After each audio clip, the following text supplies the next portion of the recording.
Hello there and welcome to IntegrisG2 users and administrators in York primary schools. This is James speaking, and hope you like this slightly new and different way of delivering guidance and instruction, which we're giving a try.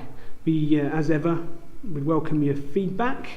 Send us any comments you have on these videos to the usual email address and phone numbers. So what we're going to look at today is things specifically relating to the assessment module, and in particular things that in previous years you needed to contact us in the Management Information Service to do for you.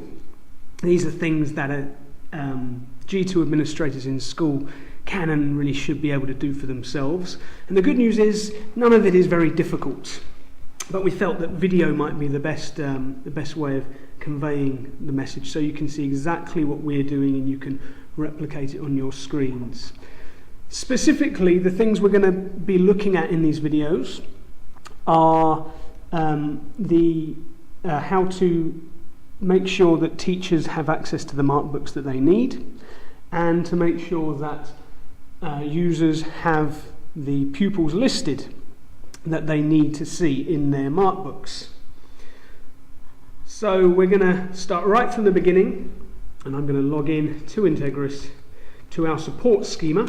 This is just like your Integris system, but obviously it doesn't have any real pupil details in it. Now, before we go on, it's really important that whoever is going to be doing these tasks, whichever user account you're using for it, has a particular role, a particular privilege associated with their account, and that's the assessment coordinator role. You may well have that, and you may be sure that you do have it, but if you want to just check, it's very easy to do so. Go to System Management, and then to User Management, just below it. Find the account that you are going to be using, in which case it's the one I just logged in as. Highlight it, click on it once to highlight it in blue, and down here in the bottom right you can see roles assigned. The one you want is this one here, ASM_coordinator. All these are listed alphabetically, so the fact that it's an A means it'll be right at the top. If you see it listed there, no problem, off you go. If you don't, or if indeed you want to assign it to somebody else, then all you need to do is go up to the little column of icons here and go to this one, the Add Role to Users. Click on it and select ASM Coordinator and click OK. Are you sure? OK. Now nothing's happened here because I already had the role, but if that hadn't been the case, then that would now appear. And you're now OK to carry on with the rest of the steps. If you've given that assessment coordinator role to yourself or to anybody else who is currently logged into the system at the time that you do it, you or they will need to log out of Integris and log back in again before that additional privilege takes effect to your account. Okay, so the first thing we're going to deal with, we'll just close user management. The first thing we're going to deal with is how to make sure that the teachers can see the right pupils listed in their markbooks. As standard, when we set up your markbooks for the 2014-15 academic year, we did so by enrolling all classes with pupils in a year group to those year group markbooks.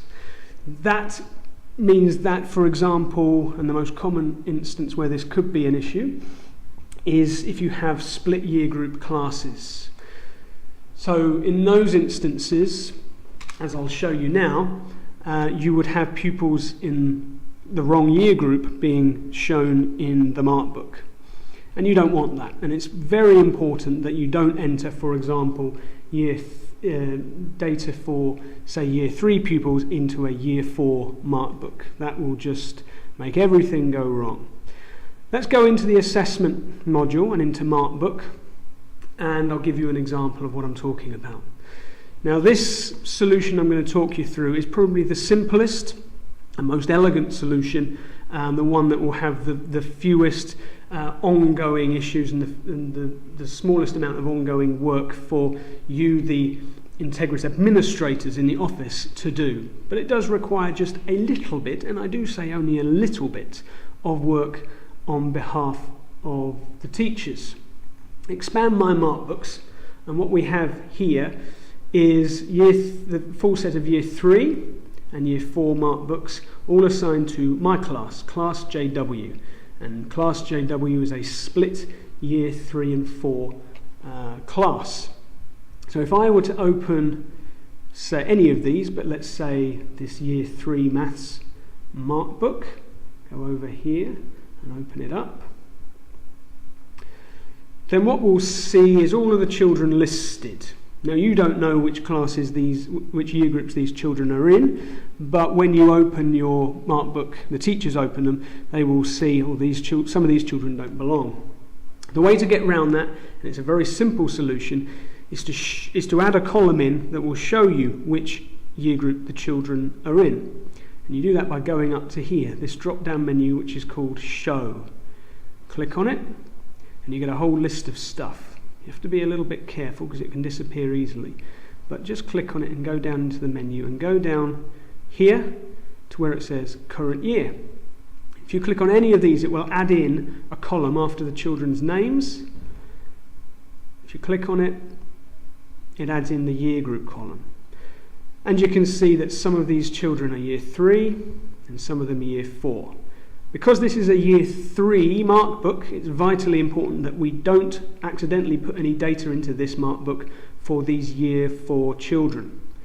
We could do a sort by clicking on the where it says year group in the column heading and clicking on the sort on column. That would put all of our Year 3s at the top and our Year 4s at the bottom, but that still might not be secure enough for you. Your teachers will probably prefer it if you don't see those Year 4 children at all, in which case a simple filter will deal with that. Go up here to where it says Apply Filter, click on the arrow and click Apply Filter again. And you get this box appearing. From the markbook item drop down, you will see, and it's the third one from the top, it says Current Year. Current year is equal to, and what we want to put in here is the value in the year group column that we want to remain when we apply the filter. So because this is a Year 3 markbook, we only want to see Year 3 pupils, we click Value and type 3. And click OK. And lo and behold, only the Year 3 children are left. You are now able to open your blue units and enter your assessment data, safe in the knowledge that your Year 4 children can't have any information hidden. They are hidden and you can't put any data in for them by mistake. If you click the Save button now, then that year group column will remain. Unfortunately, the filter doesn't remain in place, but once you've added that column in and saved it, then all that you'll have to do every time you go into the markbook from then on is, let's just give you an example. I'll go straight back into it.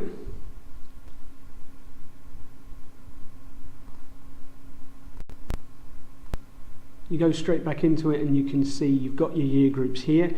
All the teachers need to do to get into the habit of simply, when they go into their split year group markbook, go to Apply Filter, go to Current Year, type 3,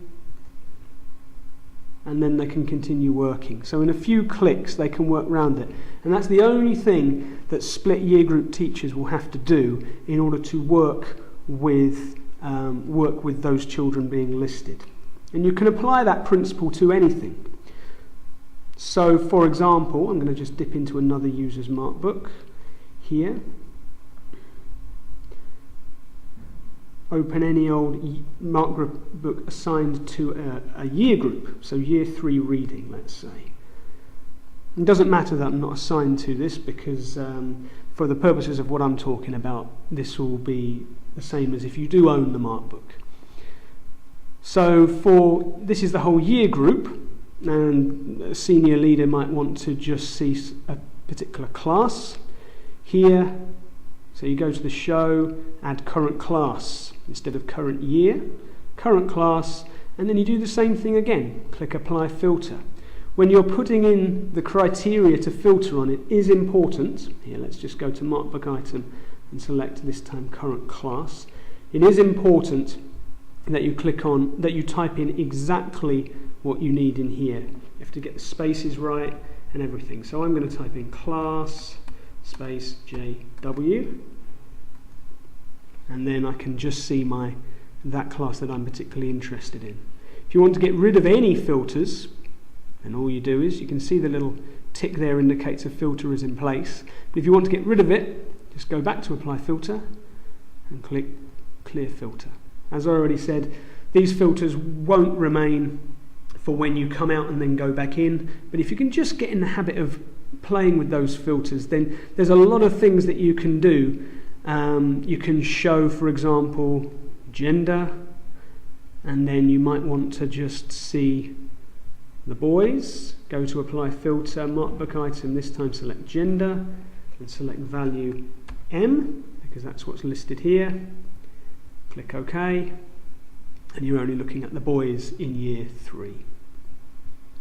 So that's how you work with additional columns and filters to see only the children in your markbooks that you want to see. So with a little bit of experimentation, I think that's a solution that will work for an awful lot of people. But it won't work for everybody. And so the alternative to that is to use the same method that in the past we've used historically when you've called us up and you needed, say, a split year group sorting out. And that's to create a static user group. Now, a static user group has its advantages and disadvantages. It's a little bit easier for the teachers to use. They don't have to do the sorting and filtering. But it won't update their list of pupils in their markbooks dynamically when a child automatically joins or leaves the school. But it may be the best option for some. This is why we're giving you both options so you can decide for yourselves. Groups are created in the general module and in groups, as you might expect. Now, because this is a group that's going to be specifically for the purpose of assessment, we're going to change the group type to assessment, and we're going to create a new group. And this might be a process that's familiar to some of you who already do this quite a lot, but on the other hand, it might be brand new to others. So we're going to go through it step by step. Go to this button here when you've selected assessment and click add group. And we're going to give this a unique name. Now, because we're creating this for my split year class, and I want to see only year 3 pupils in one markbook and year 4 pupils in the other, I'm going to give it a unique name of class JW year 3. And there's the group is created over in this list here. But there's no pupils in it, as you can see. If you go through any of these pupils groups, you see when you click on them that the list of the pupils that's in the group is in this big pane here. But because we've just created this group, there's no pupils in it. But let's create the other group. Don't forget that we need one for both the year 3 pupils in my class and the year 4 pupils. So we'll call this one class JW year 4 and click OK. So we've got the two groups here. Now we need to put pupils into them. So for that we make sure the correct class is, the correct group, is highlighted, and then go all the way over here to add members. And because we're populating these groups purely from pupils from class JW, we can search for them by just looking in class JW, finding all pupils in class JW. So select it from the class list, but you may want to select all the pupils in a year group or any other criteria you want to. But when you're done, you click find, And here are all the pupils in my class. I want the year 3 pupils for going into my bespoke group. So I'm going to hold down the control key and click and just select the year 3 pupils. And when I'm done, I can let go of control and press select. And the year 3 pupils are now in my group, class JW year 3. Do the same thing for class JW year 4. Select class, class JW find, and just hold down control again and select all of the year 4 pupils. And they are now in the group, and that's all there is to it. Those groups are very, very easy to create. As I said, the downside is that they need to be maintained manually. So unlike markbooks that are assigned to a year group or a class, which are dynamic in the sense that when a child is entered onto the system and the administrator enrolls them to, assigns them to a year group and a class, they will automatically appear in all markbooks to which that class or year group is assigned. That won't be the case if a child joins the school and you're viewing a markbook enrolled to a static group like this one. Those pupils will need to be added. So if you have high pupil mobility in your school, this could be something that the administrators have to do quite a lot of, which is why it might be an idea to try to see how you get on with the working with the sorting and filtering within the markbooks that I showed you earlier. But there will be times when, or occasions in schools where this is still the best option.